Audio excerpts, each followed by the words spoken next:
Picture this. You're walking through a crowded market that never sleeps. Neon signs flicker, music blends into a bright, relentless hum, and the air smells like sugar and exhaustion. Every stall calls your name. Can you help me with this? Quick favor? You're so good at listening. Do you have a minute? You lift your hand to wave them off, but you're wearing a mask you didn't realize you had on. Beautiful, smiling, flawless. A child tugs your sleeve and whispers, "If you take it off, will they still love you?" Your throat tightens. You try to speak, but the mask answers first. "Of course, anything you need, I'm happy to." Now feel your own body in this scene. Feel the ache behind the smile, the weight in your chest. What would happen if you softened your face, let the mask slip, and told the simplest truth you've been afraid to say? No, not this time. Would you become cold, or would you finally become kind? Kind to yourself and cleanly kind to others. Stay with me until the end, because I'm going to give you a Jung-inspired, practical ritual you can use for 7 days, the boundaries of the heart practice that will help you stop people-pleasing without losing your warmth, restore your energy, and let you meet the world without that mask. Let's be clear from the start. People-pleasing is not kindness. Kindness is a warm fire with a steady flame. People-pleasing is a bonfire that eats the furniture to keep burning. On the surface, they can look similar. You say yes, you smile, you show up. But one is fueled by choice, the other is fueled by fear. Jung would call this a problem of the persona, the social mask we wear to function in the world. The persona is necessary. It organizes our roles and helps us collaborate. But when the persona hardens, when we mistake the mask for our face, we begin to live for applause, belonging, and temporary peace instead of truth. We feel safe for a moment, and then empty for days. There is another piece, the shadow. The parts of us we disown because we believe they threaten love. For a chronic people-pleaser, the shadow often contains healthy anger, appetite, ambition, and the right to rest. We hide them to stay good, but the shadow does not disappear. It becomes pressure inside the smile. It leaks out as resentment, passive aggression, or exhaustion that looks like illness. Jung's core promise is that wholeness comes when you integrate what you've exiled. So today, we're not going to shame the pleaser. We're going to bring it home, give it a seat at the table, and recover the pieces it has been hiding from. Here's a small story to carry us. Mara is 45, a master of harmony. Her texts begin with, "Of course, no worries at all. Happy to help." She calls herself reliable. Her friends call her an angel. Her therapist once called her tired, and she laughed until she cried. One night, Mara dreams she's a lighthouse keeper. The beam is bright, constant, sweeping the sea. But every time a ship sees the light, it turns and demands to dock. The lighthouse is not a harbor, but no one told the ships. In the dream, she lowers a rope ladder and pulls them in, one after another, all night long. By dawn, the island is sinking. She wakes with her heart pounding. That day, 3 people ask for favors. She says yes to all 3. That night, the dream returns. This time, the sea is in her kitchen. If you've ever had a dream like that, symbolic, insistent, Jung would tell you to treat it as a living message from the unconscious. He might ask, what is the function of a lighthouse? To be a steady signal, not to be a dock. What does a signal owe the ships? Clarity, consistency, and a reliable beam. What does a lighthouse destroy when it pretends to be a harbor? Its foundation. Dreams often show us, in images, the boundary we must learn to keep. Mara's task is not to love less, it is to love accurately. That requires a boundary. Pause a moment. Feel your own version of the lighthouse dream. Where are you offering docking space when your true job is to shine? Where do you say yes to avoid disappointing someone, only to disappoint yourself for days? Which relationships only seem smooth because you pay the cost in private? We confuse people-pleasing with compassion because the pleaser is so fast. It sprints toward any perceived discomfort, patches it, and runs away before anyone notices the patch is made of you. True kindness is slower. It listens first. It chooses. It tells the truth. It leaves the other person room to be responsible for their story. People-pleasing tries to control the outcome. Kindness respects reality. Jung talked about complexes, clusters of memory and emotion that behave like mini-personalities. The people-pleasing complex can be triggered by certain tones, faces or phrases. I'm disappointed in you. Come on, only you can do it. You're so good at this. You can feel the complex turn on, your chest tightens, your old scripts light up, and your mouth says yes, while your ribs quietly say no.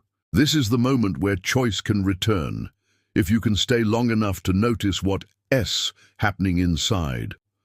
That's why our final ritual will include micro-pauses. Without space, the complex runs the show. Let's name 3 myths that fuel people-pleasing, so you can hear them when they start whispering. Myth 1. If I don't fix this, they'll suffer, and it will be my fault. Truth. You are not a god, you are a person. Their feelings belong to them. Your responsibility is to be honest and humane, not to be their entire nervous system. Myth 2. If I say no, I'll be abandoned. Truth. You might be, but only by those who only loved your compliance. Your yes has never guaranteed love. It has only guaranteed exhaustion. Boundaries filter out transactions that require your self-betrayal to survive. Myth 3. If I'm not accommodating, I'm not kind. Truth. Kindness without boundaries is not kindness. It's manipulation to avoid conflict. Healthy kindness includes the word no. Consider the archetypes at play. The pleaser is one mask the persona wears. Alongside it lives the caregiver, beautiful when rooted in strength, distorted when it becomes martyrdom. In your shadow may live the warrior, the one who sets clean limits, and the sovereign, the queen or king who holds a kingdom's laws. People-pleasers often fear these figures because they think, if I let the warrior speak, I'll become cruel. If I let the sovereign speak, I'll become selfish. But when we integrate them, the warrior becomes the guardian of the heart, and the sovereign becomes the guardian of time. They free the caregiver to be generous by choice instead of by compulsion. Let's test this in a familiar scene. A colleague asks you to just take a quick look on a Friday night. Your pleaser leans forward. It's fine, it'll only take 10 minutes. The warrior places one palm on the table. The sovereign speaks one line. I'm offline tonight, I can review it Monday by noon. Notice the structure. It's simple, warm, and firm. No essay, no apology, no justification. A boundary is a sentence, not a seminar. Another scene, a family member uses guilt to get you to visit. If you cared, you'd come today. The pleaser pulls out the calendar. The adult self, centered, compassionate, answers, I love you, and I'm not able to come today. I can visit next Saturday from 2 to 4. If the guilt press escalates, the boundary repeats evenly. You will feel the old panic. That is a younger part of you, afraid of losing love. Breathe. Put a hand on your heart. Tell that younger part, I'm here. We can tell the truth and survive. This is individuation at work. You are becoming the person who can hold your inner children while you make adult choices. You might ask, but what if the person really needs help? This is where discernment enters. The sovereign asks, is this mine to do? Do I have the energy? If I do this, what cost will I pay? And is it worth it? True service is impossible without truthful accounting. People-pleasing pretends there is no cost. Then it secretly collects debt from others as resentment. Let's talk about language, giving your nervous system a few phrases that keep you kind and clear. I'm not available for that, but here's what I can do.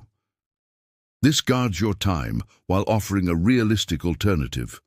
I need time to consider, I'll get back to you by time. This stops the automatic yes and reintroduces choice. That doesn't work for me. People pleasers often want to provide a thesis.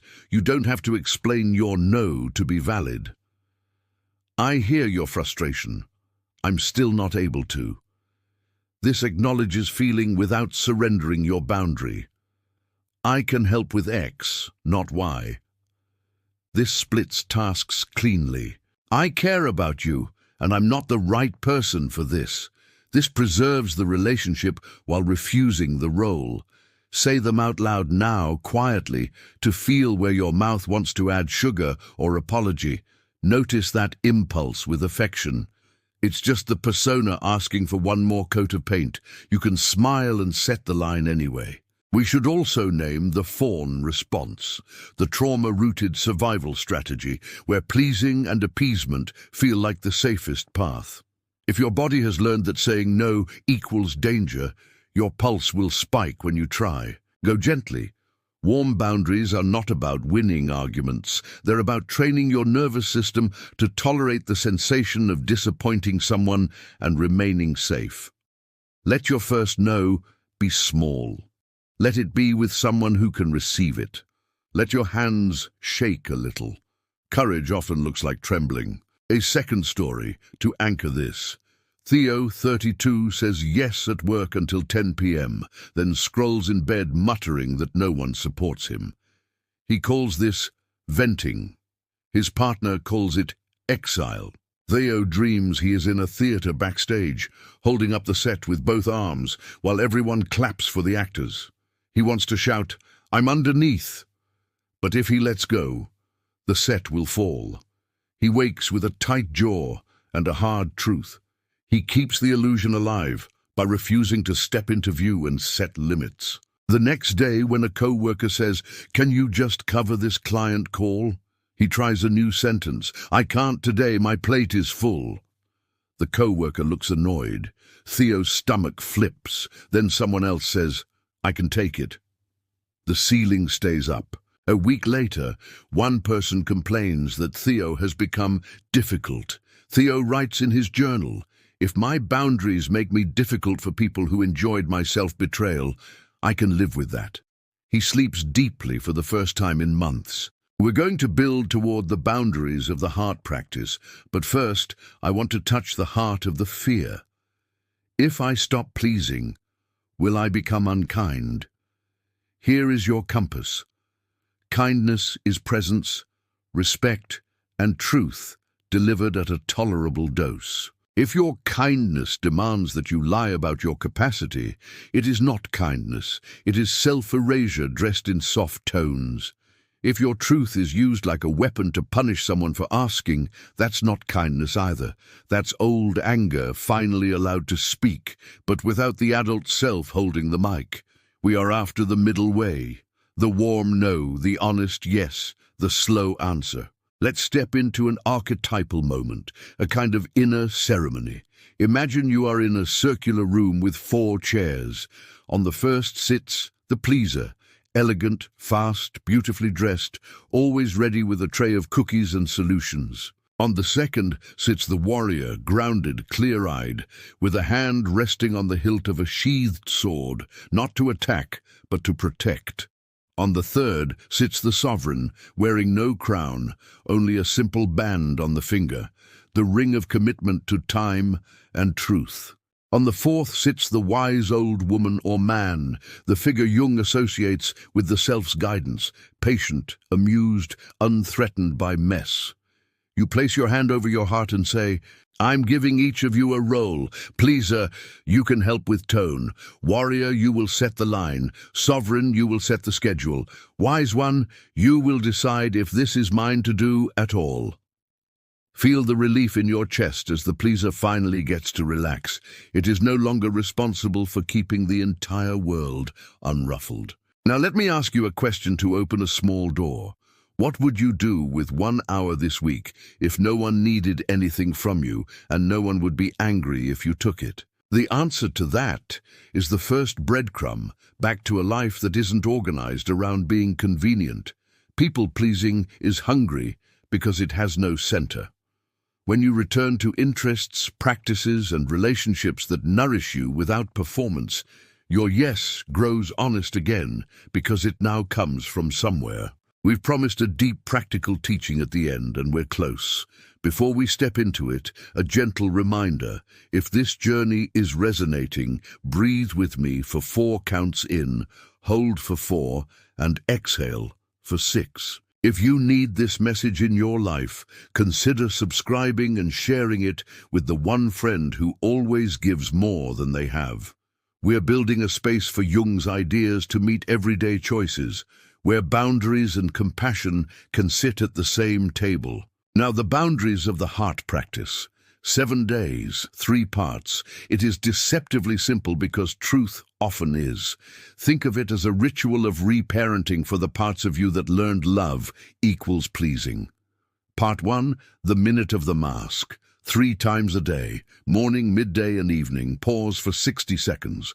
Place 1 hand on your chest, 1 on your belly. Whisper, "Mask off." Feel your face soften. Ask, what am I about to agree to that my body doesn't support? Don't solve it yet. Just name it. This trains you to see the micro-betrayals in real time.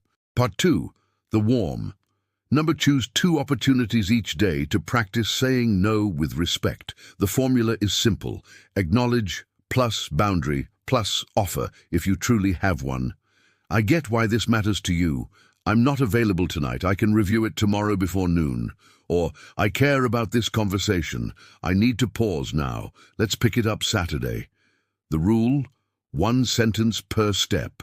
No justifying, no essays. Let silence do part of the work. Part 3, the dreaming ledger. Each night, write 2 lists. First, your false yeses of the day, moments you agreed out of fear, habit, or speed. Second, your clean acts, moments you told the truth or chose presence over performance. Then write down 1 image from your day or your dreams that feels charged. A lighthouse, a ring, a door you didn't open. Sit with that image for 2 minutes and ask, what boundary does this symbol protect? Over a week, patterns appear. The unconscious will meet you halfway if you listen. As you do this, expect 3 waves. Wave 1, relief. You'll feel space inside your ribs you forgot you had. Wave 2, protest, both internal and external. People who benefited from your automatic yes may test the old doors. Your younger parts may panic. Stay steady. Repeat the boundary. Breathe. Wave 3, reorganization. The relationships that can handle truth adapt. The ones that required your erasure to function may loosen their grip on your calendar and your heart. Let's name the difference between punishment and boundary, because your shadow might be eager to even old scores. Punishment withholds to make the other suffer. A boundary states what you will and won't do without trying to control their reaction. I'm not discussing this while I'm being insulted, followed by hanging up, is a boundary. Ghosting someone who asked for a favor once is punishment. We are after clean moves that you could say calmly with a child in the room. Sometimes people pleasers find themselves using kindness to keep power. If I'm indispensable, I'm safe. This is the secret bargain. I will make myself essential, and in return, you will never leave. It never works. It only produces ungrateful kings and queens in your life and a resentful servant in your body. When you step away from that bargain, some thrones will crumble. Let them. A relationship that requires your unavailability to yourself is not a relationship. It's a contract signed by fear. A vinyl story before we close the loop. An artist named Celine says yes to every commission because you never know. She's in permanent hustle, permanently sick. She dreams she's in a museum at midnight with a small lamp. The walls are blank.